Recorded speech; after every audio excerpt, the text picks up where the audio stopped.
with another update.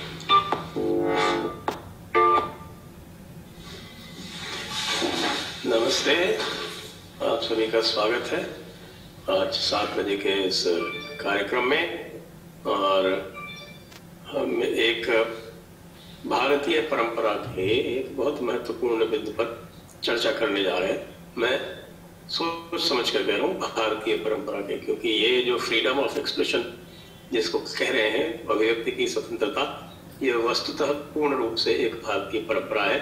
स्वागत करते हैं प्रोफेसर भरत गुप्त जी का।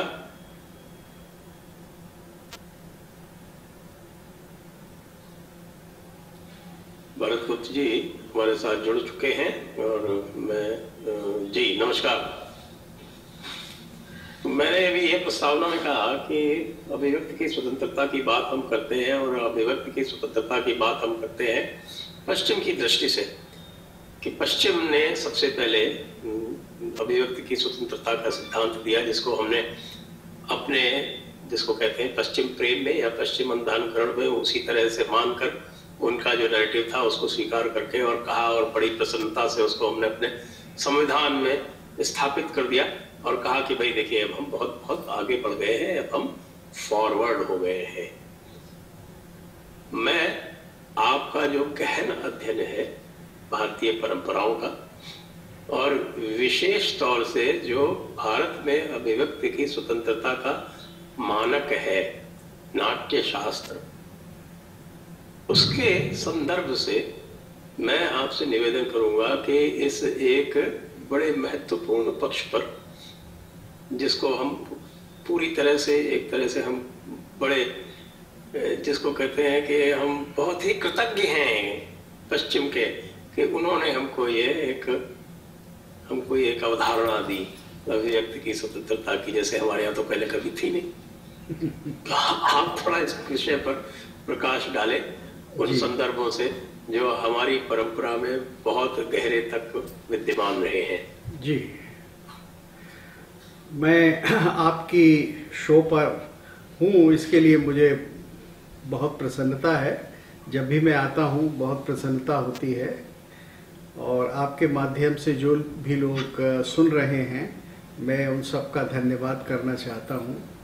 आज का विषय जो आपने चुना है वो महत्वपूर्ण केवल इसलिए नहीं है कि वो वास्तव में हमारी परंपरा है, यानी जैसा हम मान रहे हैं कि ये पश्चिम से आई, ऐसा नहीं है, ये वास्तव में है।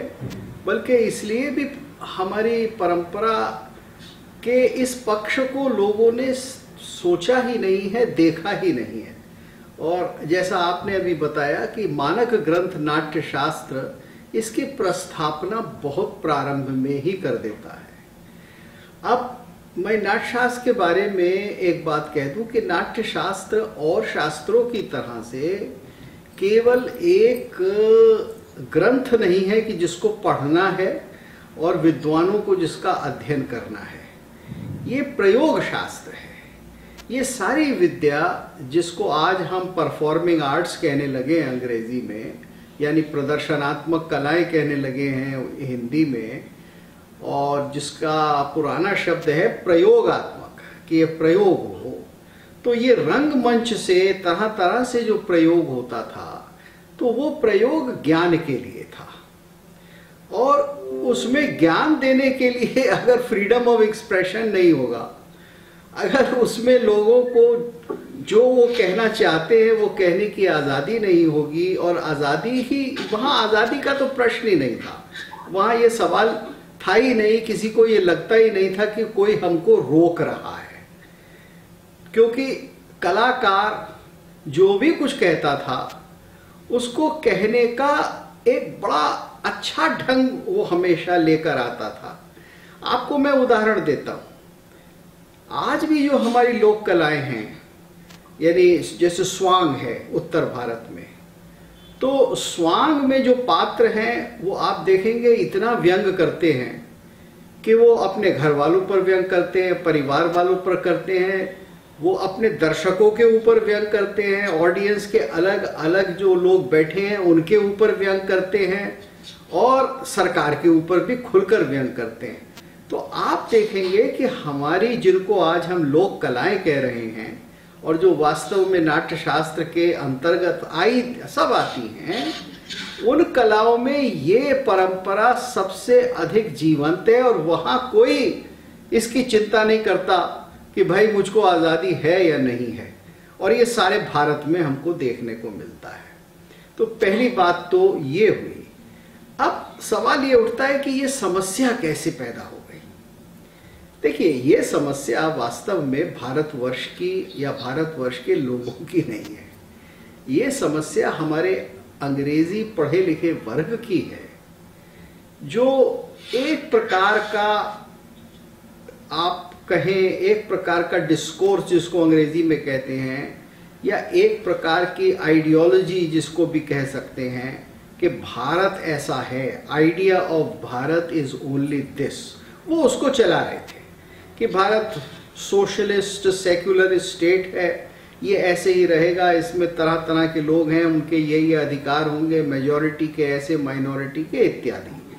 अब भारतवर्ष की जनता ने उस सारी चीज पर प्रश्न उठाने शुरू कर दिए और उन्होंने कहा कि भाई पिछले 60-70 साल को ही मत देखो, जब से हमारे देश में आज़ादी आई और जवाहरलाल जी का शासन आया, आप और पीछे जाओ 3-4 हजार 5,000 साल पहले तक हमारे साहित्य में जाओ और सबके बारे में सोचो।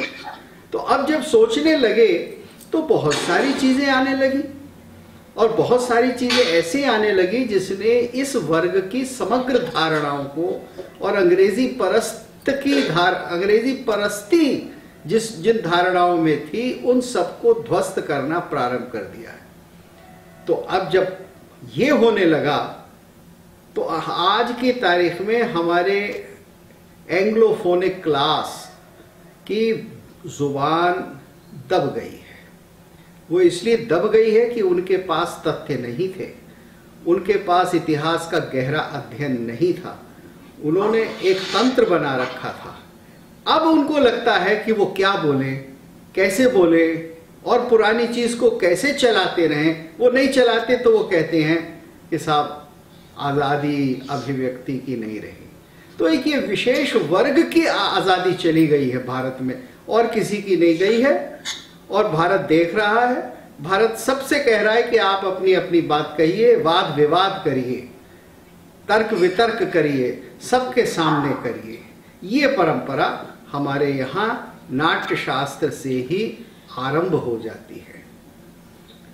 अब ये आपको मैं बताना चाहता हूं कि ये नाट्य शास्त्र में इसका प्रमाण है।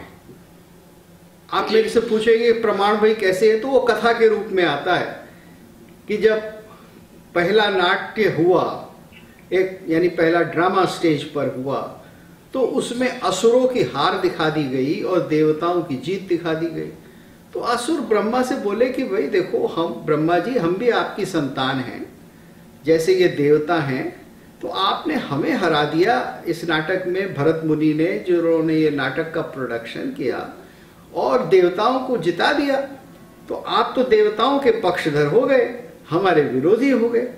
तो ब्रह्मा ने कहा नहीं, मैं केवल चरित्र और चरित्र का परिणाम दिखाता हूं।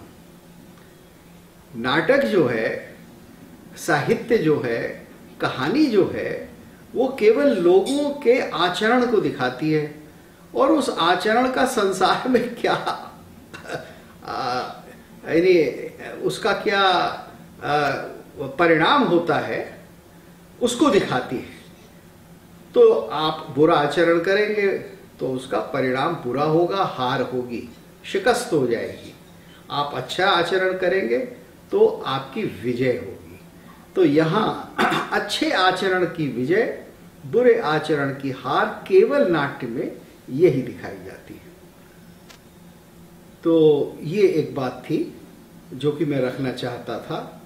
और बहुत सारी भी बातें हैं नाट्य के बारे में, जो कि फिर ये कह दिया गया कि देखिए ये कहानी तो ऐसी है कि ये केवल ब्राह्मणों के द्वारा बना दी गई, ये वास्तव में जो दानव हैं ये तो हमारे देश के कुचले पिछड़े लोग हैं, ये उनके ऊपर एक विजय दिखा दी गई। तो मैं यहाँ ये कहना चाहूँगा कि ये सब आधुनिक ख्याली पुलाव हैं, और ये जो पूरा वाङ्मय हमारा चला आ रहा है उसको एक आधुनिक राजनैतिक रंग देने का प्रयास है।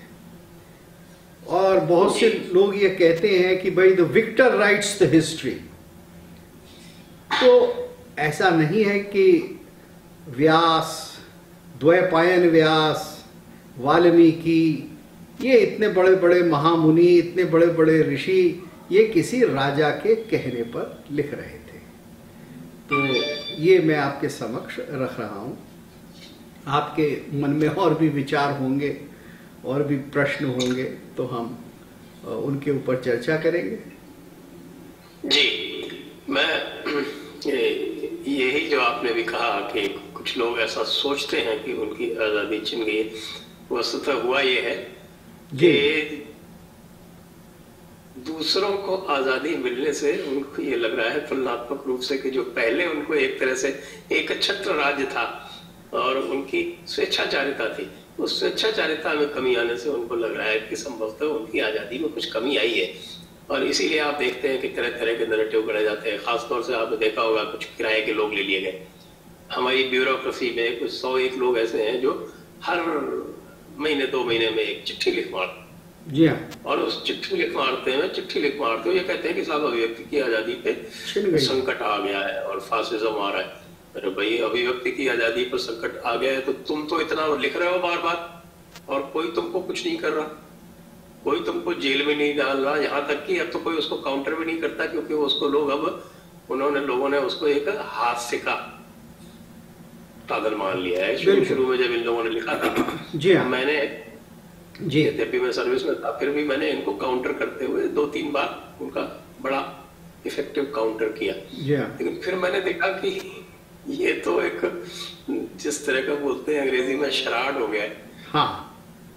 बार वही कार्य करते जा रहे हैं, उनको इससे कोई लेना देना नहीं। जी हाँ। कि कोई उसको सुन रहा है, कोई उसका कॉम्बिनेशन दे रहा है कि नहीं ले रहा है। उनको बस इतना पर्याप्त था कि हमारा ये जो एक मेडल है, जी हाँ, हम पूर्व IAS हैं, हम पूर्व IPS हैं, हम पूर्व सिविल सर्वेंट हैं। जी हाँ।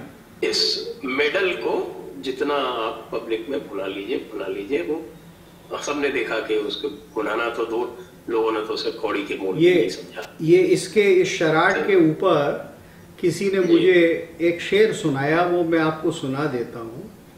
खास तौर से जब वो अवार्ड वापसी वगैरह बहुत सारी चीजें हुई जी, तो वो शेर इस तरह से है कि ये किस अखलाक के लोग हैं, ये किस अखलाक के लोग हैं जो चाट खा के पत्ता भी मुंह पे मार देते हैं।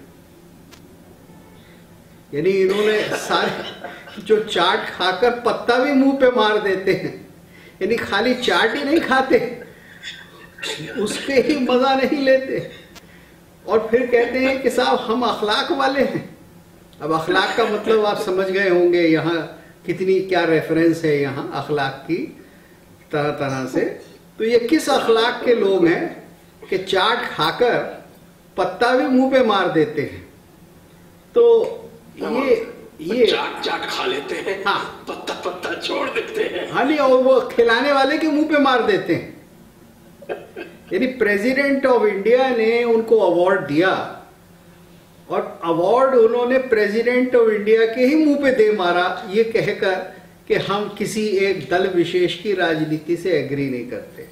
इस बात को भूल गए कि ये तो प्रेसिडेंट ऑफ इंडिया, एक बंदे ने पैसे नहीं वापस किए। हाँ, तो मैं यही कह रहा था कि ये फ्रीडम ऑफ एक्सप्रेशन इस तरह से प्राचीन भारत में नहीं था। देखिए, प्राचीन भारत के बारे में मैं कुछ बातें बताना चाहता हूं जो आजकल हम लोग बिल्कुल भूल गए। ये जो फ्रीडम ऑफ एक्सप्रेशन, ये जो सारा जुमला और ये बात चली है, ये बात इंग्लैंड और यूरोप से शुरू होती है, जहां जो डेमोक्रेसी आई तो वो चर्च के विरोध में आई।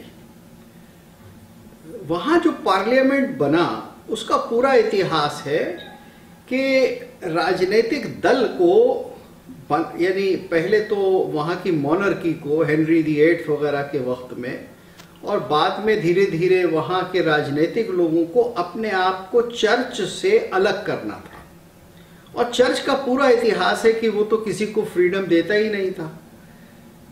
तो ये फ्रीडम ऑफ एक्सप्रेशन वास्तव में यूरोप की, विशेषकर इंग्लैंड की हिस्ट्री है, जहां की राजनेताओं को, डेमोक्रेसी के चलाने वालों को आवश्यक था कि चर्च से फ्रीडम ऑफ एक्सप्रेशन लें।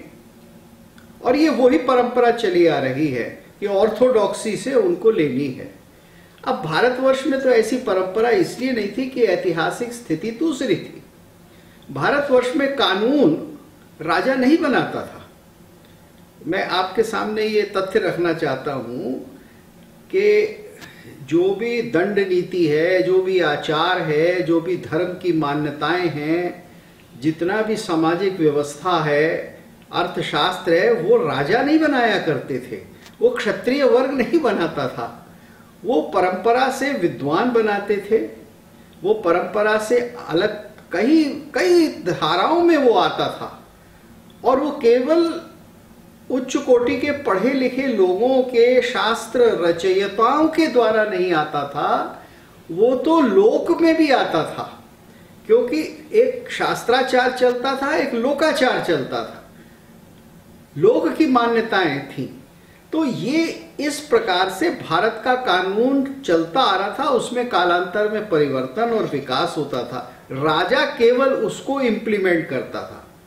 तो हमारे यहां तो ये झगड़ा ही नहीं था कि हमें किसी से आजादी लेनी है, हमें ऐसे कानून बनाने हैं कि हमें कोई दूसरा रोक रहा है। तो ये हमारा इतिहास नहीं है। और रही बात एक दूसरे के ऊपर आलोचना करना, एक दूसरे से मत की भिन्नता रखना, इसके लिए तो हमारा देश प्रसिद्ध है। हमारी इतनी सारी मान्यताएं हैं, हर प्रकार की, हर क्षेत्र की, दर्शन की, पूजा की, धर्म की, लोक परलोक की, आपका जीवन का लक्ष्य क्या है, क्या नहीं है, जिसके बारे में इतने सारे मत हैं।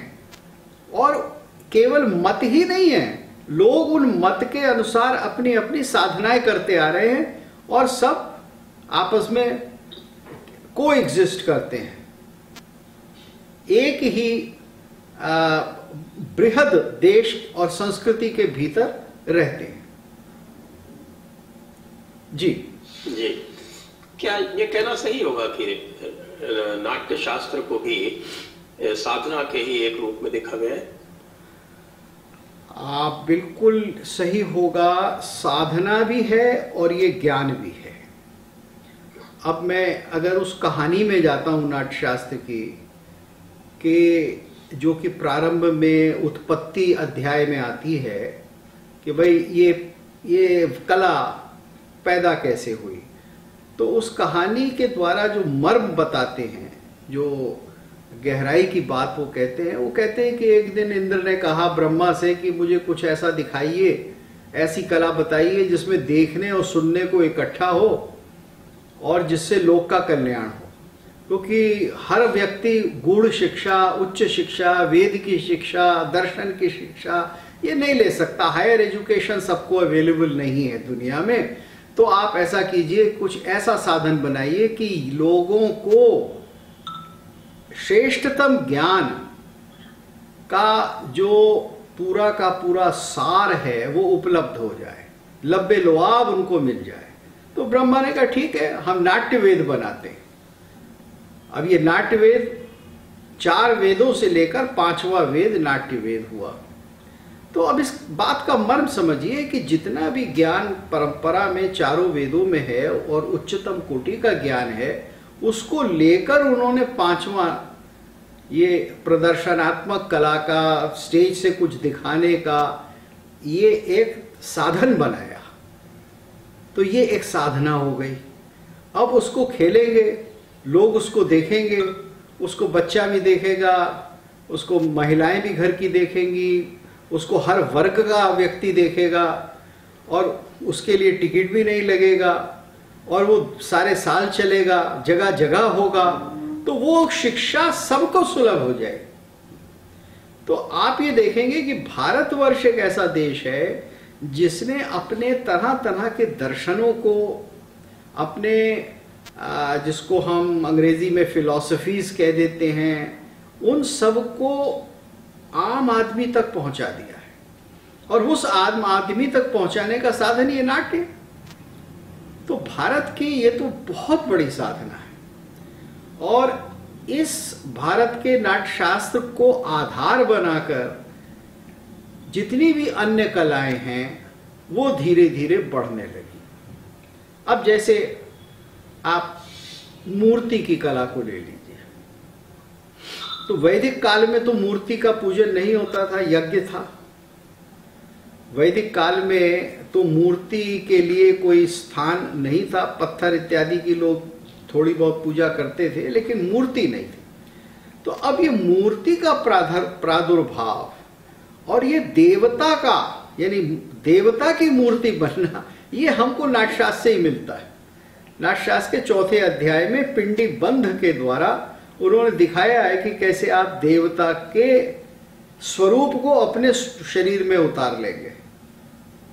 तो मूर्ति सबसे पहले भारत में स्टेज पे एक नर्तक या नर्तकी या एक नट या अभिनेता, एक्टर एक्ट्रेस, उसके द्वारा साकार की गई। और जब वो बन गई तो फिर लोगों ने उसको काष्ठ की और पत्थर की और तरह तरह से बनाया।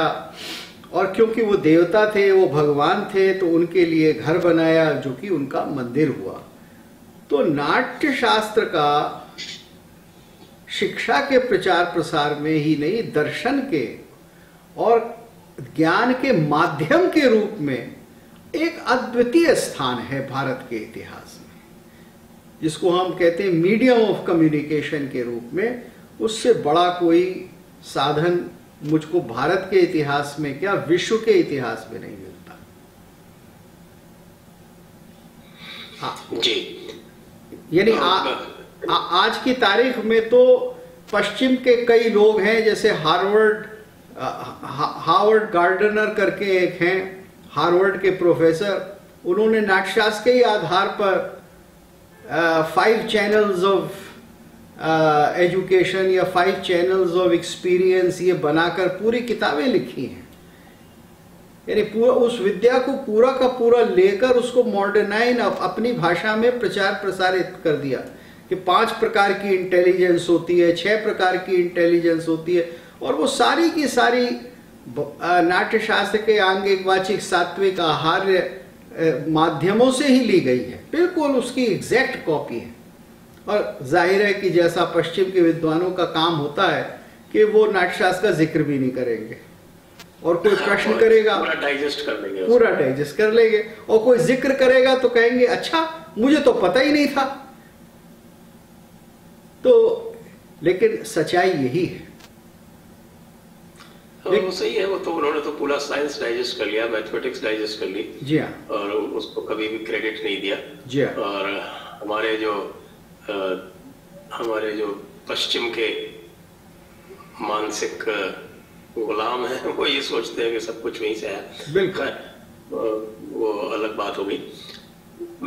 आपने जो ये 5 विधाएं बताई कम्युनिकेशन की, ऊपर करके एक एक करके लेता हूँ। जैसे एक हमारे यहाँ बहुत ही प्रसिद्ध परंपरा रही है कथावाचक की। जी हाँ, बिल्कुल। और आप बिल्कुल जानते हैं, चाहे वो रामायण हो, चाहे महाभारत हो, चाहे रामलीला हो, चाहे कृष्ण लीला हो जी, उसमें अभिनय का तो एक आयाम है ही, लेकिन कथावाचन एक इतना सुंदर एक इसका आयाम है जो स्टेज के अतिरिक्त एक स्वविधा के रूप में भी चलता है, प्रचलित और बहुत विकसित हुआ है। जी हाँ, जी हाँ। तो इसको भी हम नाट्य शास्त्र से ही जोड़ेंगे क्या? बिल्कुल जोड़ेंगे। और आपको जानकर खुशी होगी कि राष्ट्रीय नाट्य विद्यालय के लिए मैंने एक छोटा सा ग्रंथ प्रकाशित किया है नाट्य शास्त्र के ऊपर। अगले सप्ताह वो प्रकाशित हो रहा है। उसमें नाट्य शास्त्र की विविधता दिखाते समय ये भी दिखाया गया है कि ये जो कथावाचकों की परंपरा है ये नाट्य शास्त्र से ही निकलती है, क्योंकि नाट्य शास्त्र में 4 प्रकार के मुख्य रूप से साधन बताए हैं किसी बात को कहने के।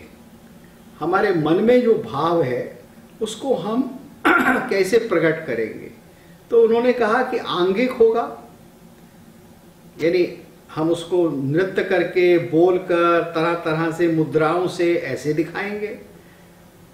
वाचिक होगा, यानी शब्दों के द्वारा होगा, श्लोकों में होगा, कहानी में होगा, रामायण में होगा, महाभारत में होगा, इस तरह से।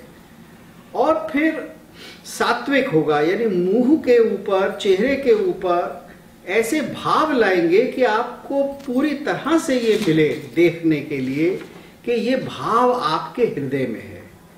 और फिर आहार्य होगा, आप ऐसे कपड़े पहनेंगे कि वही बात आपके कपड़ों के द्वारा प्रकट हो जाए। कथावाचक इसमें एक को प्रमुख कर देते हैं, वाचिक को, लेकिन और 3 को भी थोड़ा बहुत रखते हैं। उनकी शारीरिक क्रियाएं भी होती हैं, फिर वो संगीत भी करते हैं। वाचिक में वो संगीत का बहुत व्यापक प्रयोग होता है।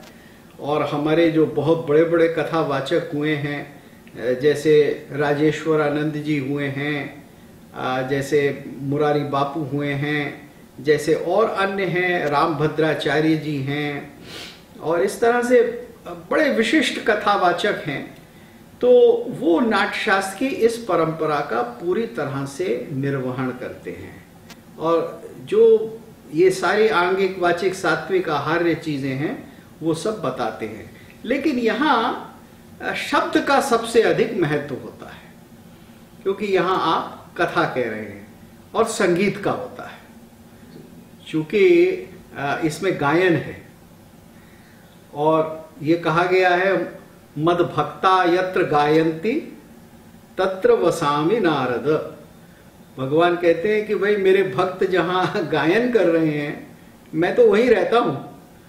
तो कथा में भगवान को साक्षात प्रकट कर देना संगीत के द्वारा, ये हमारे कथावाचकों का एक पराकाष्ठा तक पहुंचाया हुआ हुनर है। बहुत ही श्रेष्ठ चीज उन्होंने की है।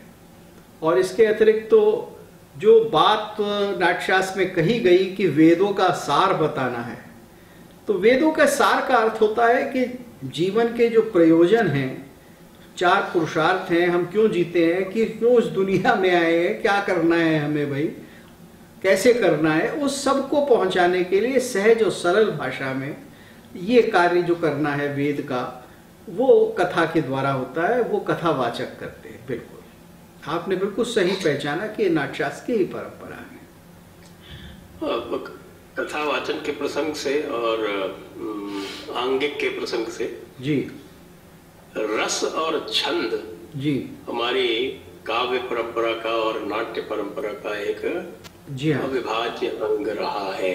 बिल्कुल। और रस और छंद का जो स्थान है जी, वो हमारे पुरुषार्थों में भी है। बिल्कुल। तो ये जो 4 माध्यम आप नाट्य शास्त्र के बता रहे हैं और जो हमारे 4 पुरुषार्थ हैं जी, रस और छंद क्या दोनों को आपस में जोड़ते हैं? देखिए, रस के लिए तो नाट्य की बहुत सारी चीजें हैं जिनसे रस प्रकट होता है। उसमें छंद एक माध्यम है, उसमें आंगिक यानी नृत्य है, भाव है, ये सारी चीजें हैं। और उसमें उन्होंने बताया कि नाट्यशास्त्र में तो 11 चीजों को बताया है कि रसा भावा ही अभिनय धर्मी वृत्ति प्रवृत्तयः सिद्धि स्वरास तथा तोद्यम गानम रंगश्च संग्रह। इन 11 चीजों से रस बनता है और रस इसमें सबसे अधिक है। और बड़े बड़े आचार्यों ने कहा है कि भाई जब रस नहीं होगा तो कोई अर्थ नहीं होगा। नहीं रसाधृते कश्चित अर्थः प्रवर्तते। अगर रस नहीं होता है तो कोई अर्थ नहीं निकलता। आप किसी की बात नहीं सुनेंगे जब तक उसके सुनने में आपको रस नहीं आएगा। तो नाट्य में रस तो ही सबसे प्रमुख है और जितनी भी आप क्रियाएं करते हैं उस सब का परिणाम रस है। और आप देखेंगे कि ये चीज तो स्वभाव की है। छोटे बच्चे से, यानी जो बच्चा शायद 1 हफ्ते का है, माँ उसे भी कहानी सुना देती है, और वो और बड़ा होता है तो वो फिर और कहानी के बारे में पूछने लगता है, तो उसको रस आता है, घटनाओं का रस आता है। तो ये रस तरह तरह से प्रकट होता है। उसमें छंद एक बहुत विशेष स्थान रखता है, क्योंकि छंद का अर्थ है कि जो एक शब्द प्रवाह है, उस शब्द प्रवाह में, ध्वनि में एक गति बनती है, एक चाल बनती है, और उसमें तरह तरह के अलंकार भी होते हैं। लेकिन सबसे अधिक वो छंद जो है वो ध्वनि को एक आकार देता है और अर्थ को एक आकार देता है। तो छंद का तो वैदिक काल से, वैदिक मंत्रों से बहुत बड़ा संबंध है रस और अर्थ के साथ। वैदिक मंत्रों को छंद ही कहा गया। उनका एक दूसरा पर्याय छंद ही है कि ये छंदांसी, यानी छंद में, वेद में इस तरह से कहा जाता है। तो छंद भाषा का वो स्वरूप है जिसमें इतनी अच्छी योजना है कि जो हमको मुग्ध कर ले। अब वो तरह तरह से करती है, कालांतर में अलग अलग भाषाओं में अलग अलग प्रकार से वो होता है, विश्व की जितनी भी भाषाएं हैं। लेकिन हम तो सारी भाषाओं को वाक का स्वरूप समझते हैं। भारत जो है वो तो जितनी भी विश्व की भाषाएं हैं, बल्कि विश्व के मनुष्यों की ही नहीं, पशु पक्षियों की भी जो सब भाषाएं हैं, उनको भी वैखरी स्वरूप, उनको भी वाक का एक स्वरूप मानते हैं। तो छंद तो वहाँ सबसे प्रमुख साधन है। आपने उल्लेख किया वाक का। जी। तो नाट्य शास्त्र वैखरी तक तो सीमित नहीं रहता, वो तो वैखरी फिर मध्यमा पश्चंती से लेके परा तक जाता है। तो ये जो 4 आपके जो स्तर हैं वाक के, जी, उनको नाट्य शास्त्र किस प्रकार से समाहित करता है, ये कृपया थोड़ा सा इसके ऊपर देखिए विस्तार पे। हाँ, ये लोक में भाषा का जो स्वरूप हम सुनते हैं, या भाषा से अर्थ है शब्द का स्वरूप, स्वर का स्वरूप, ध्वनि का स्वरूप, वो वैखरी ही होता है। यानी जो मुख से प्रकट होता है, जो बिखरा हुआ है, जिसको हिंदी में बिखरा, शब्द बिखरा हुआ है, तो वो वैखरी का ही है, बिखरा हुआ। तो वो प्रकट रूप में तो वैखरी है, लेकिन चित्त में अंतः स्वरूप जो है वो फिर जो तो अलग 3 श्रेणियां हैं, परा, पश्यंती, मध्यमा। यानी मध्यमा से पश्यंती, और पश्यंती का आदि कारण परा, वो तो अंतर व्यवस्था है। जैसे ये हमारा मन है, हमारा शरीर है, तो उसका कारण कुछ और है, लेकिन जो दिखता है, जो व्यवहार में होता है, जो साक्षात है, वो तो हमेशा प्रकट रूप तो वैखरी ही है। तो नाट्यशास्त्र केवल उस लेवल पर ऑपरेट करेगा, या केवल नाट्यशास्त्र आंगिक, वाचिक, सात्विक, आहार्य, स्थूल रूप में जो भाषा का वाक का स्वरूप है, चेतना का स्वरूप है, वो उस पर ही चलेगा, जिस तरह से और सारी कलाएं चलेंगी, और सारी विद्याएं चलेंगी। जी, लेकिन जैसे मैं इसको थोड़ा सा प्रसंग में लेता हूँ, कथावाचन के प्रसंग में लेता हूँ जी। यद्यपि वो वैखरी स्वरूप में ही है, स्थूल रूप से, लेकिन जो उसका उद्देश्य है, हाँ, वो तो आप चाहे देवता से हो, चाहे इष्ट से हो, हाँ, और चाहे ब्रह्म से हो, उससे एक तादाद में स्थापित करना ही है। निस्संदेह, बिल्कुल बिल्कुल। ये देखिए, संगीत के विषय में भी ये कहा जाता है कि संगीत क्या है। संगीत ऐसा है जैसे आप अपने दरवाजे की देहरी जो होती है, यानी जो देहरी है, उसके ऊपर अगर आप एक दीपक रख दें तो वो दीपक दरवाजे के बाहर और दरवाजे के भीतर दोनों को प्रकाश देगा। तो काव्य हुआ, नाट्य हुआ, संगीत हुआ, कला हुई, जितनी भी कलाएं हैं वो दोनों को प्रकाशित करती हैं। तो स्थूल से हमें वो सूक्ष्म की ओर ले जाती हैं। तो आहत नाद है, यानी जिसमें मैं और आप बोल रहे हैं, वार्तालाप कर रहे हैं, जो सुनाई दे रहा है शब्द इस समय, वो शब्द हमें अनाहत की ओर ले जाता है। तो अनाहत की अनुभूति तो अंतर्मुखी होने पर होती है, लेकिन वो कला के द्वारा, रस के द्वारा हमको उधर ले जाती। ये एक बहुत बड़ी विशेषता है हमारी भारतीय कलाओं की, कि जितनी भी कला है वो हमको एक इस तरह से उद्वेलित करती है कि वो हमें सात्विक बनाती है और हमें ऊपर उठाती है।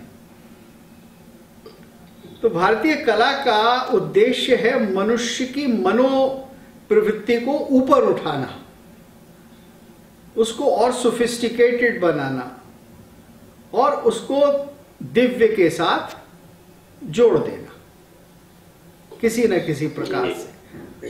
ये बस यही जी हाँ, मैं समझ गया आप किस बात की तरफ इशारा कर रहे थे। हाँ बिल्कुल। एक और प्रसंग आता है नाट्यशास्त्र में जो जी मैंने सुना है जी, क्योंकि मैंने नाट्यशास्त्र पढ़ा नहीं है, मैं अपनी अनभिज्ञता स्वीकार करने में मुझे कोई संकोच नहीं है। मैंने नाट्यशास्त्र पढ़ा नहीं है, उसके बारे में जो अलग अलग तरह के प्रसंग मिलते हैं वो उनसे थोड़ा बहुत परिचयवश होता रहा है। तो एक प्रसंग, मैं दो प्रसंगों की चर्चा करूंगा। पहले चर्चा कर देता हूँ। पहले जब कहते हैं कि साहब जब पहला नाट्य का प्रदर्शन हुआ, जी हाँ, तो ब्रह्मा जी ने उस पर ये टिप्पणी की कि इसमें रस नहीं है, क्योंकि इसमें कोई स्त्री पात्र नहीं है। बिल्कुल बिल्कुल। जब तक आप स्त्री पात्र नहीं लाएंगे इसमें, तब तक रस की रचना नहीं होगी। हाँ, ये इस तरह से है कि जो पहला प्रयोग हुआ, तो अब कहानी तो लंबी है, लेकिन इन ब्रीफ हम ये कहेंगे कि केवल पुरुषों के द्वारा ही नाट्य का प्रदर्शन किया गया, स्त्री पात्र नहीं थे। तो अब जब पुरुष ही पुरुष होंगे तो उसमें कोमलता नहीं होगी, उसमें कोई मार्दव नहीं होगा, उसमें किसी प्रकार की मिठास नहीं होगी, मनोहरता नहीं होगी। तो इसलिए नाट्यशास्त्र स्पष्ट कहता है कि वो प्रयोग फेल हो गया, फिस हो गया, बेकार हो गया, वो साफ कह देते हैं। तो भरत मुनि ये कहते हैं, ब्रह्मा कहते हैं कि इसमें कैशिकी वृत्ति नहीं है। भरत मुनि कहते हैं कि मुझको कुछ आप भगवान आप ऐसा करिए कि इसमें कैशिकी वृत्ति दीजिए। कैशिकी वृत्ति का मतलब होता है श्रृंगार की वृत्ति, क्योंकि केश के सजाने से ही श्रृंगार होता है। सबसे पहली जब आप श्रृंगार करती हैं या करते हैं, हम पुरुष भी करते हैं, स्त्रियां भी करती हैं, तो बालों को सजाते हैं, केश को सजाते हैं, तो श्रृंगार प्रारंभ होता है। तो इसलिए उन्होंने कहा कि जब स्त्रियां आएंगी तभी इसमें श्रृंगार आएगा। तो ब्रह्मा ने फिर अप्सराओं को, उनके बहुत सारे नाम हैं जिनको उन्होंने दिया, और वो अप्सराएं फिर नाट्य में अभिनेत्री बनी, और तब उसके अंदर रस आया। और फिर उसको और भी व्यापक करने के लिए ब्रह्मा और भरत मुनि वो दोनों भगवान शंकर पे ही जाते हैं। तो भगवान कहते हैं कि तो बहुत अच्छा है, शंकर भगवान कहते हैं बड़ा अच्छा है, आपने सब बड़ा अच्छा प्रयोजन कर लिया, लेकिन इसमें नृत्य नहीं है, इसमें नृत्य को और जोड़िए। तो जब नृत्य की शिक्षा और आ जाती है, वो आंगिक शिक्षा आ जाती है, तब नाट्य संपूर्ण होता है। तो कहने का मतलब ये है कि केवल शब्द के द्वारा, केवल उदात्त अनुदात्त स्वरित वैदिक स्वरों के द्वारा रस नहीं होगा, उसके लिए हमें श्रृंगार जोड़ना पड़ेगा। और उसके बाद भी हमें नृत्य जोड़ना पड़ेगा, और नृत्य के द्वारा ही देवता से हमारा एक संपर्क बनता है, पिंडी बंधों के द्वारा। जब हम देवता को साकार कर लेते हैं, देवता के स्वरूप को उतार लेते हैं, तो भारतीय नाट्य जो है वो देवता के अवतार का नाट्य है। आप ये हम लोगों को ये बात समझनी है, हमारा नाट्य क्यों विशिष्ट है, क्योंकि ये जब तक अवतरण नहीं होता, जब तक देवता उसमें सम्मिलित नहीं होते, गॉड्स उसमें नहीं आते, तब तक ये पूरा नहीं होता। तो ये सब मिलकर फिर नाट्य बनता है। ये भारत की परंपरा है, इसलिए इसमें दिव्यता रहती है, इसमें ऊपर उठना रहता है। देवता ऊपर से नीचे आते हैं और हम दिव्य की ओर नाट्य के माध्यम से अपनी चेतना को ऊपर ले जाते हैं। जी, इसमें चेतना का उत्थान निश्चित रूप से सदैव ही एक मुख्य उद्देश्य रहा है हमारी सारी विधाओं का, चाहे वो नाट्य हो, चाहे वो संगीत हो, चाहे और भी कोई विधा हो, उसमें सब में अपनी चेतना को उदार रूप में ले जाना वो निश्चित रूप से एक मुख्य उद्देश्य है। आपने ग्रीक नाटक के संदर्भ में भी ऐसा कुछ कहा था, वो मास्क पहन के हिपोक्रेटिक क्या उस तरह की जो विधा वहां भी हुआ करती थी, जब वो देवताओं का पात्र निभाया करते थे, तो वो भी सब इसी से मिलती जुलती। भारत के नाट्य के साथ साथ ग्रीस का, यानी प्राचीन ग्रीस का नाट्य भी ऐसा है जिसमें देवताओं का अवतरण अवश्यम भावी है। उसमें जब तक देवता पात्र के रूप में नहीं आएंगे तब तक नाट्य पूरा नहीं हो सकता। तो ये दोनों संस्कृतियां ऐसी हैं कि जो अवतरण की संस्कृतियां हैं, जिनमें अवतार को प्रमुख माना गया है और वो दिव्य के साथ जुड़ने का ही एक साधन है। जी हाँ जी। एक दूसरा प्रसंग मेरे ध्यान में आता है जिसमें इसी पहले प्रयोग के बारे में यह संभवतः हो कि ब्रह्मा जी कहते हैं भरत मुनि से कि आप ये ध्यान रखें कि ये जो एरीना है जिसमें ये पात्र अपना नाट्य का मंचन कर रहे हैं, ये क्षेत्र जो है ये पूरी तरह से स्वतंत्र है।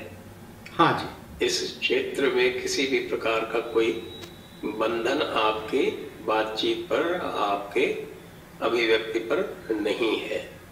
हाँ जी। देखिए, इस बात को उन्होंने इस तरह से स्पष्ट इन शब्दों में नहीं कहा है, लेकिन वो घटना वो ये है कि जब पहला प्रयोग हुआ नाट्य का, तो उसमें जब देवताओं की हार हुई, क्षमा कीजिए, दानवों की जब हार हुई, तो दानवों ने, असुरों ने स्तंभित कर दिया नाट्य खेलने वालों को। जितने भी नट थे, जितने भी अभिनेता थे, उन सबको स्तंभित कर दिया। और बाद में फिर उन्होंने मारपीट इत्यादि भी, जब भी नाटक होता था तो मारपीट होती थी। तो ब्रह्मा ने कहा कि देखिए, इन लोगों को दूर रखना पड़ेगा, और उसके लिए रंगशाला बनाई गई जिससे उनको रोका जा सके। और फिर उनसे प्रश्न किया गया कि भाई आप क्यों विघ्न के स्वरूप में बार बार आ जाते हैं। तो जब थिएटर हुआ है, जब से नाटक हुआ है, तब से उस नाटक का विरोध करने वाले हमेशा रहे हैं।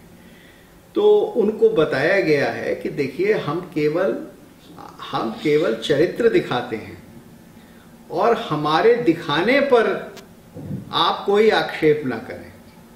तो यहां स्पष्ट है कि हम चरित्र दिखाने के लिए स्वतंत्र हैं, हमें पूरी आजादी है चरित्र दिखाने की, और हम जो चाहेंगे वही चरित्र, जैसा हम सही समझते हैं वैसा हम नाट्य में, वैसा हम थिएटर में दिखाएंगे। ये बात बहुत स्पष्ट रूप में वहां पहले अध्याय में बता दी गई है। जी। तो वो फ्रीडम ऑफ एक्सप्रेशन इस तरह से है। जो चलते हैं, जो दूसरे को बोलने नहीं देते, और हाँ। यदि दूसरा बोलने लगे तो कह देते हैं कि साहब ये फासिज्म आ गया। हाँ। और जो एक जी हाँ। एक विचित्र तरह की ये लेफ्ट की एक, जिसको कहें, ये छल इनका जो है, जी हाँ। जो चलता है, वो उस समय एक प्रकट रूप में एक, जैसे कहें कि एक जोर जबरदस्ती और हिंसा के रूप में था। जी हाँ, वो आज भी होता है। बहुत सी जगह नाटक नहीं खेलने दिया जाता और बहुत सी जगह नाटक की फंडिंग नहीं होती, तरह तरह से उसको रोका जाता है। तो लेकिन ये प्राचीन काल में ऐसा हो चुका है। लेकिन ये भी रखा गया कि नाट्य इतना पवित्र है और नाट्य ज्ञान का मार्ग है, इसलिए ये किसी भी तरह से रोकना किसी सभ्यता का सुचिन्ह नहीं है। कोई भी सभ्यता इसे बर्दाश्त नहीं कर सकती। तो वो तो पूरी आज़ादी रही है। देखिए, मैं आपको उदाहरण देता हूँ।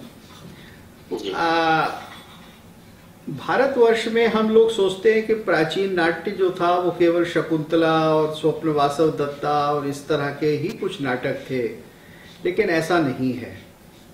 हमारे यहाँ कई प्रकार की विधाएं थीं, उनमें एक प्रहसन हुआ करता था। जी। अब प्रहसन में प्रायः जो पात्र होते थे, जो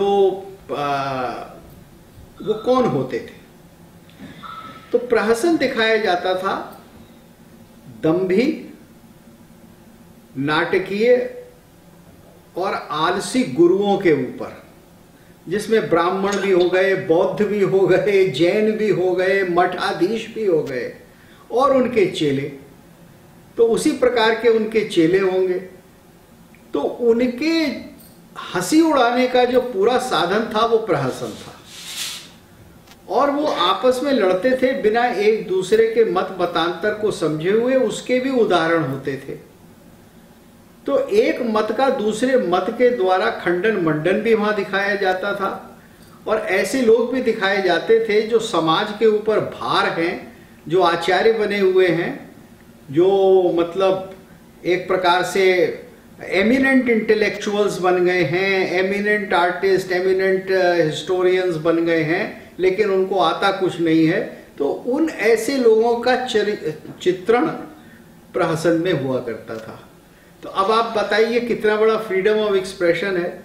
आज हम उस दुनिया में रह रहे हैं कि आप किसी एक धर्म के खिलाफ कुछ बोल के यानी आलोचना कीजिए या टिप्पणी कीजिए, तो लोग कहते हैं कि अपमान हो गया, हमारी भावनाएं आहत हो गई। लेकिन भारतीय स्टेज पर तो इसकी पूरी परंपरा है कि पूरा का पूरा आलोचनात्मक, विवेचनात्मक उपहास किया जा रहा है और लोग उसको देख रहे हैं। तो एक दूसरे का मजाक उड़ाया जा रहा है, दर्शन का मजाक उड़ाया जा रहा है, उसकी विवेचना हो रही है और लोग सोचते हैं कि हाँ भाई ये ठीक है। और ऐसे लोगों की निंदा हो रही है कि जो सचमुच करते कुछ नहीं है बल्कि पाखंड करते हैं। तो भारत तो इतना लिबरल रहा है, यहां तो इतना फ्रीडम ऑफ एक्सप्रेशन रहा है। बिल्कुल सही कह रहे हैं आप। मैं दर्शकों से अनुरोध करूंगा कि आपके जो भी प्रश्न हो वो आप पूछ चलें, क्योंकि अब मैं अंतिम प्रश्न करने जा रहा हूं भरत गुप्त जी से। उसके बाद फिर हम दर्शकों के सवाल जवाब देंगे। तो ये जो परंपरा है हमारी ज्ञान परंपरा का ही अंग माना जाएगा। जी हाँ, बिल्कुल ज्ञान परंपरा का ही अंग माना जाएगा, क्योंकि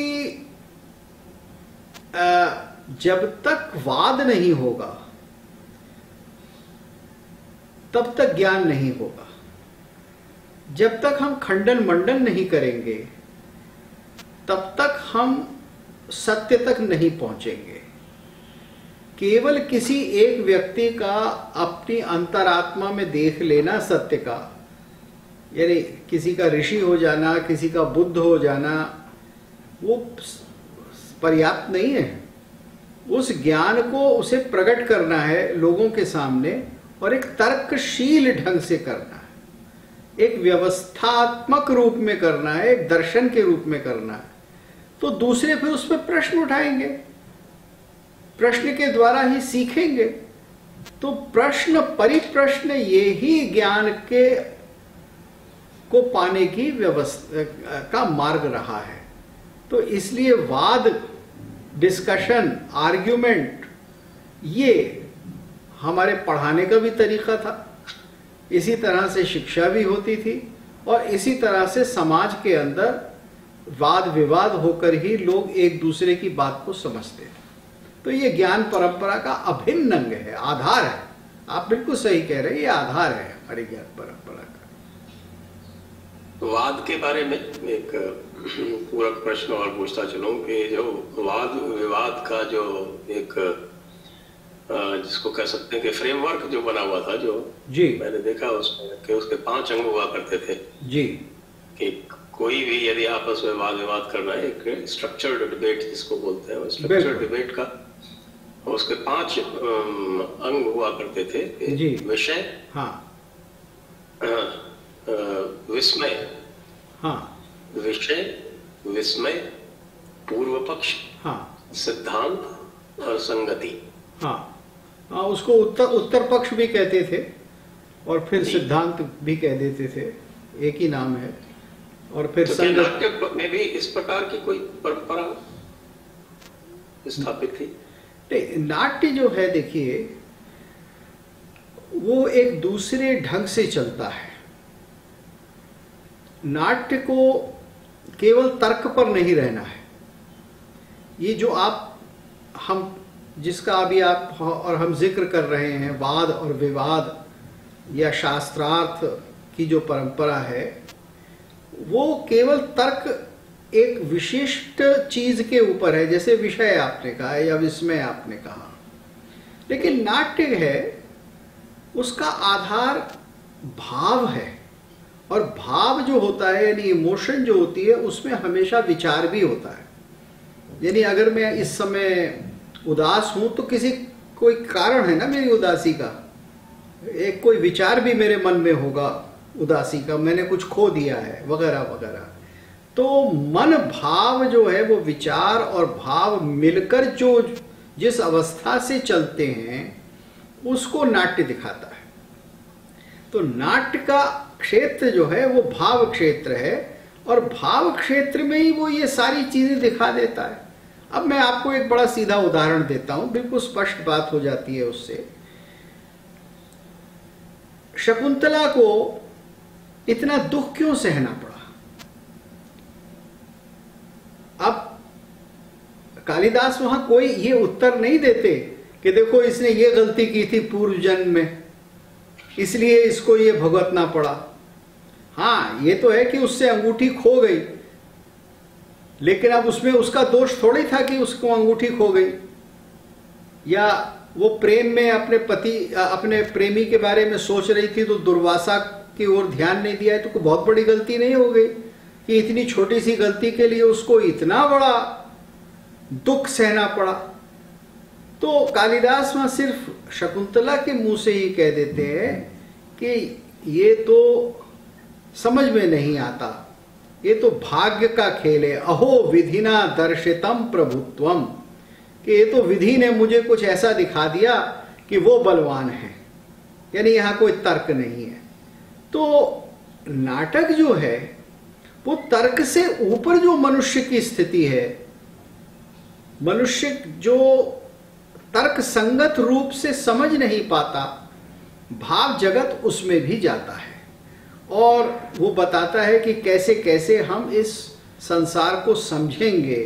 केवल तर्क के द्वारा नहीं समझेंगे, हम इसको एक भावात्मक अनुभूति के द्वारा भी समझेंगे। तो नाटक या नाट्य इसीलिए 5वां वेद कहा गया है, क्योंकि वो तर्क से भी ऊपर हमें ले जाता है।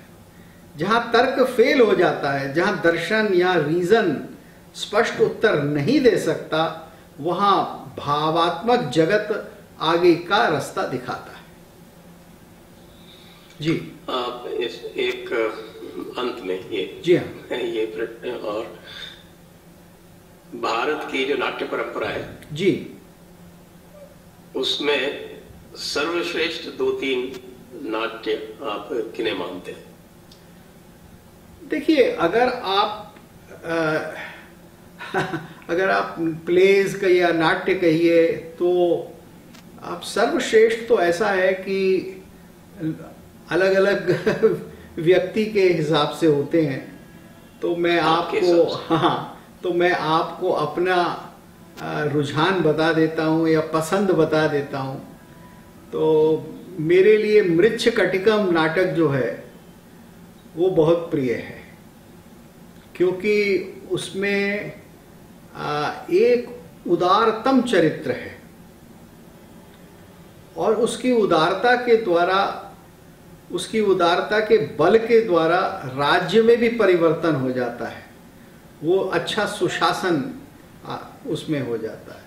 दूसरा नाटक यानी प्राचीन नाटकों में मेरा जो कि पसंदीदा है वो है स्वप्न वासव दत्तम, क्योंकि वहाँ ये प्रश्न बार बार उठाया गया है कि हम जिस जगत में रह रहे हैं वो जगत कितना सत्य है और कितना असत्य है, लेकिन हम जीते इसी में हैं और जीते हैं प्रेम के साथ। और अच्छा, मुद्रा राक्षस में बुद्धि बल है, मुद्रा राक्षस में प्रैक्टिकल पॉलिटिक्स है। तो ये तीनों नाटक जो हैं ये एक प्रकार से एक वर्तुल, एक सर्कल को पूरा कर देते हैं। कालिदास के कोई नहीं लिया आपने? हाँ, कालिदास इसमें नहीं है, लेकिन अब ये मैंने जैसे शुरू में कहा पसंद की बात है। सही है। चलिए, ये तो आपके अपनी अभिव्यक्ति की स्वतंत्रता है जिस पर हम किसी प्रकार का कोई प्रश्न चिन्ह नहीं लगा सकते। अब मैं अपने दर्शकों से पुनः ये अनुरोध करते हुए कि आप कृपया इस वीडियो को लाइक थे, ग्रोताउस्की थे, यूगेनो बार्बा थे, तो इन लोगों ने पूरा यहाँ के नाट्य विधा को देखकर जो उनकी परंपरा चल रही थी, पिछले 300 या 400 साल की परंपरा चल रही थी शेक्सपियर के ज़माने से, उसको बहुत अधिक संवर्धित किया, यानी उसको एक्सपेंड किया, उसको बदल दिया। तो नाट्यशास्त्र का तो इतना बड़ा प्रभाव हुआ है पश्चिम की कलाओं पर, पश्चिम की फिल्म पर, कि उससे अधिक किसी ग्रंथ का हुआ ही नहीं है। यानी अगर भारतीय कलाओं का प्रभाव देखा जाए तो वो नाट्यशास्त्र में ही होगा। आपको जानकर अचंभा होगा, अब लोग भूल गए उस बात को, कि पश्चिम के एक बहुत बड़े विचारक थे जिन्होंने ये माध्यम या मीडिया क्या होता है, मीडिया स्टडीज क्या होती हैं, उनका नाम था मार्शल मैकलुहन, कि किस तरह से किसी माध्यम से, विद्या के माध्यम से एक संस्कृति बनती है। जैसे पहले हम लोग पत्थर पर लिखते थे, उसके बाद कागज़ पे लिखने लगे, फिर कागज़ से लिखने के बाद किताब आई, किताब के बाद फिर टेलीविज़न आया। तो ये सारे माध्यम हैं और इससे अलग अलग संस्कृतियां बनती हैं। तो इस सारे विचार के वो कनाडा में उसको प्रस्तुत करने वाले व्यक्ति थे। तो उनके सारे विचार जो थे वो भारतीय दर्शन और भारतीय कलाओं पर ही आधारित थे, जिनका फेमस स्लोगन है मीडियम इज द मैसेज। और ये मैं इसलिए जानता हूं कि मुझे सौभाग्य प्राप्त हुआ सन 70 में, 1 वर्ष तक जब मैं टोरंटो में एमए कर रहा था तो मैं उनका शिष्य था, यानी मैं उनसे पढ़ता था 1 वर्ष तक। तो मैं ये जानता हूँ कि उनका जितना भी विचार था वो भारतीय कलाओं, विशेषकर उस समय जो भारतीय संगीत और संगीतकार थे उनके प्रभाव में था। और आप उनके ग्रंथ पढ़ेंगे तो आप देखेंगे। तो ये जो हम बात कर रहे हैं आंगिक, वाचिक, सात्विक, आहार्य और तरह तरह के माध्यमों की, ये सब नाट्यशास्त्र हैं। और इसको आज पश्चिम के चिंतक लेकर आगे बढ़े हुए हैं, हावर्ड गार्डनर वगैरह, इसको लेकर ही वो अपने अलग अलग प्रकार के शिक्षा के माध्यम या पेडागोजी बना रहे हैं। तो नाट्यशास्त्र का तो अद्वितीय प्रभाव है, क्योंकि नाट्यशास्त्र वास्तव में एक शास्त्र नहीं है। जैसा कि कहा गया है कि ये संपूर्ण है, क्योंकि इसमें सारी कलाएं हैं। इसमें जितने भी माध्यम है सब है, इसमें संगीत है, इसमें चित्र है, इसमें स्कल्पचर यानी मूर्ति कला है, इसमें तरह तरह के कलाएं इसके अंदर समाहित हो जाती हैं। जी, अगला प्रश्न है अमित पलसरा जी पूछ रहे हैं, Gandharva is almost preserved at many places, but theater art as per Natya Shastra is very rare these days. Is that also at the verge of extinction? हाँ, देखिए, ये अगर देखा जाए ऐतिहासिक रूप में तो 11वीं 12वीं शताब्दी में जो नाट्य की परंपरा थी या नाट्य शास्त्र के अनुसार, लक्षणों के अनुसार जो खेला जाता था, वो 11वीं 12वीं शताब्दी तक आकर भारतवर्ष में वो समाप्त हो गया। उसका कारण बड़ा स्पष्ट था कि इस्लाम के आने के बाद नाट्य का कोई स्थान नहीं रहा शहरों में। शहर के अंदर रंगमंच नहीं हो सकता था, नाट्य नहीं हो सकता था, चूंकि इस्लाम में वो वर्जित था। तो संगीत वगैरह तो सुन लेते थे बादशाह अपने हरम में बैठकर, लेकिन पब्लिकली नाट्य नहीं हो सकता था। तो इसलिए नाट्य, जो जितना भी नाट्य था, वो शहरों से निकलकर ये आश्रमों में और जगह जगह दूर दराज जो बचे बचाए मंदिर थे उनमें पहुंच गया और वहीं वो रहा। तो ये बात जो आप कह रहे हैं वो सच है कि वो नाट्य आज हमें देखने को नहीं मिलता। वो नाट्य क्या था उसके बारे में हम जानते हैं केवल हम ग्रंथों को पढ़कर, नाट्यशास्त्र को पढ़कर, प्राचीन नाटकों को पढ़कर और बहुत सा जो साहित्य है। और इसके विषय में मेरा ग्रंथ है dramatic concepts Greek and Indian, जहां मैंने दोनों नाटकों को, नाटक की परंपराओं को, यूनान की, ग्रीस की और भारत की तुलनात्मक अध्ययन करके बताया है कि वास्तव में ये एक ही परंपरा के दो स्वरूप थे। जी, अगला प्रश्न।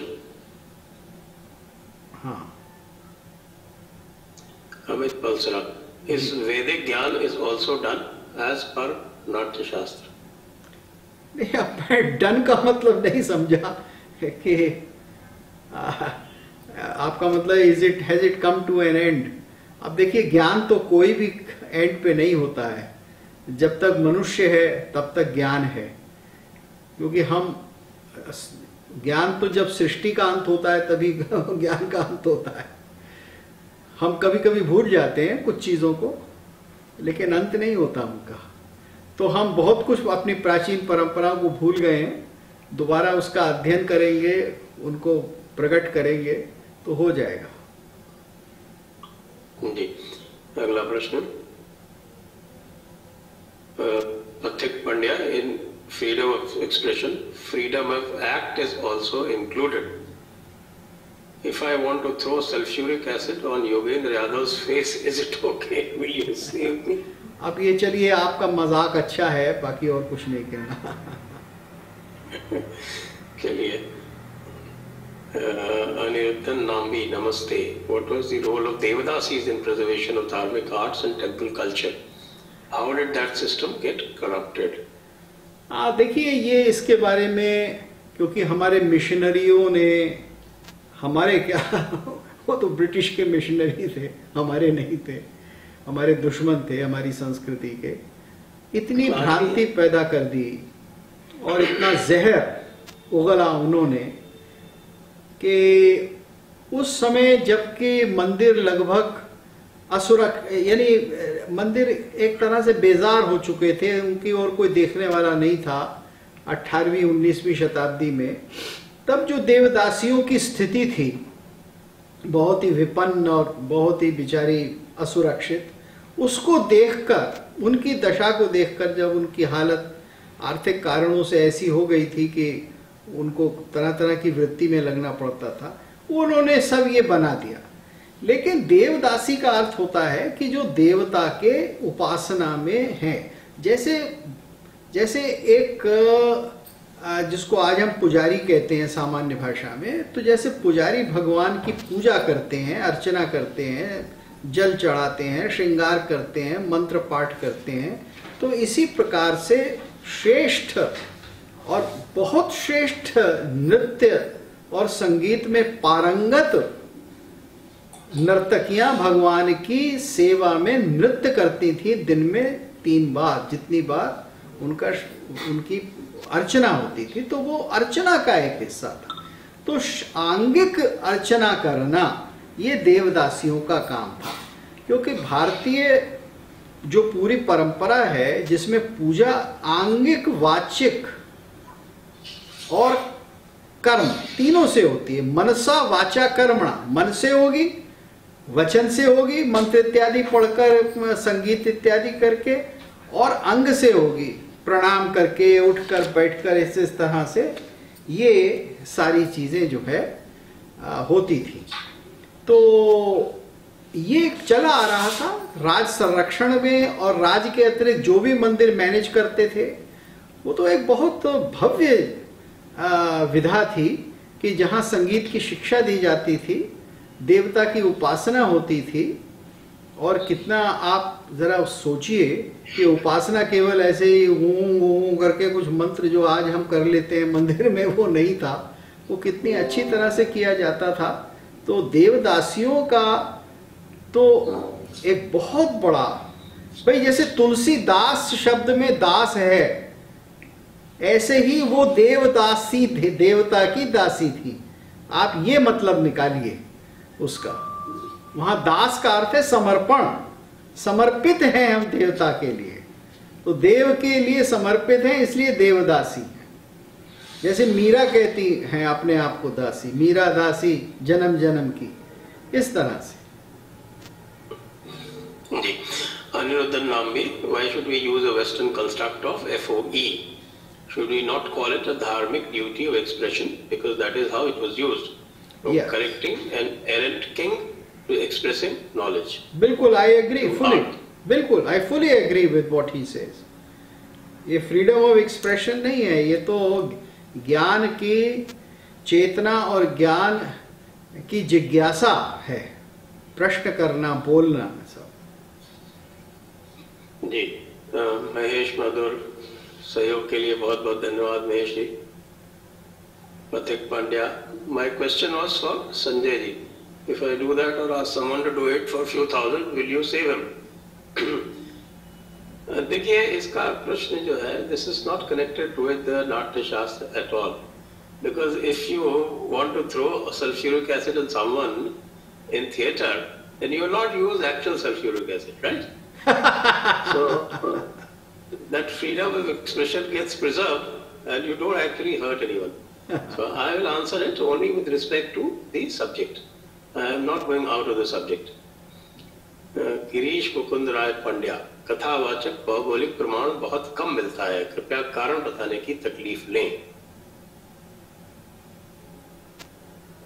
मैं समझा नहीं, कथावाचक भौगोलिक प्रमाण मेरी भी समझ में नहीं आया। कथावाचक तो हर क्षेत्र में मिलते हैं, हर भूगोल में मिल जाएंगे आपको। कथावाचक तो देखिए, हाँ, सारे भारत में बड़े अच्छे अच्छे कथावाचक हैं, दक्षिण में, उत्तर में, अन्य अलग अलग भाषाओं में हैं, बहुत बड़े आचार्य हैं, हरि कथा कहते हैं।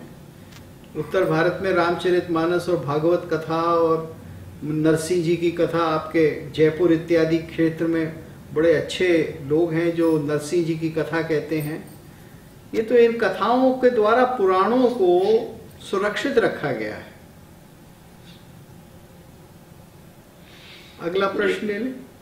फाल्गुन त्रिपाठी, फिल्मों में नाट्यशास्त्र का कितना प्रभाव रहा और वामपंथी नाट्यकारों ने इसे कैसे दूषित किया?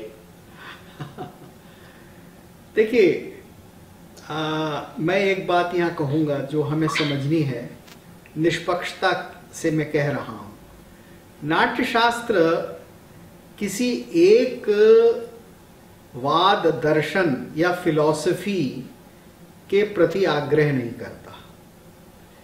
नाट्यशास्त्र तो नाटक की, थिएटर की विद्या को कैसे आप अच्छे से अच्छे ढंग से करें उसके बारे में है।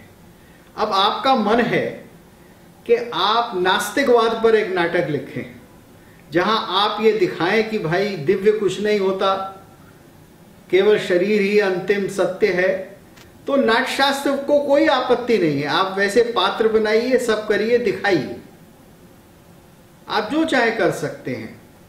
आप भगवत कथा दिखाते हैं तो वो भी अच्छी बात है।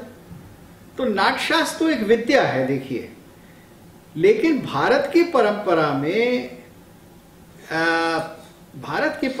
में ये जो देहवाद है या नास्तिकवाद, इस प्रकार का जाबालिकवाद, या जिसको हम चारवाक का दर्शन कहते हैं, इसका कभी कोई बहुत बड़ा स्थान नहीं रहा, इसका कोई बहुत बड़ा दर्शन नहीं रहा, और आज भी नहीं है। देखिए आज भी जितने मार्क्सिस्ट हैं वो एनर्किस्ट होकर रह गए हैं सारी दुनिया के अंदर।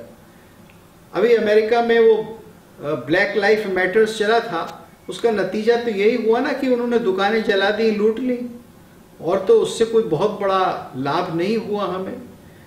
तो ये प्रश्न सिर्फ नाटक का नहीं है। नाटक तो फ्रीडम ऑफ एक्सप्रेशन दे रहा है कि आपको अपनी बात रखनी है नास्तिकवाद की, तो हाँ, हम मना नहीं करेंगे, आप अच्छा नाटक रखिए, लेकिन मुझे बताइए कि किसी चारवाक दर्शन का नाटक 2000 साल पहले लिखा गया हो, लोग उसको आज भी पढ़ रहे हो। It is not time tested, it is not time tested. इसी के साथ आज का जो हमारा ये संस्करण है वो समाप्त की ओर है, और हम अपने सारे दर्शकों को धन्यवाद कहना चाहेंगे, और भरत गुप्त जी को भी बहुत बहुत धन्यवाद देना चाहेंगे कि आपने एक ऐसे विषय को जिसके बारे में लोगों की जानकारी वस्तुतः कम है, उसको आपने इतने सरल और सहज अंदाज में सभी के सामने रखा। आपको बहुत बहुत धन्यवाद। मैं आपको संजय जी, मैं आपको भी और सबको धन्यवाद देता हूँ।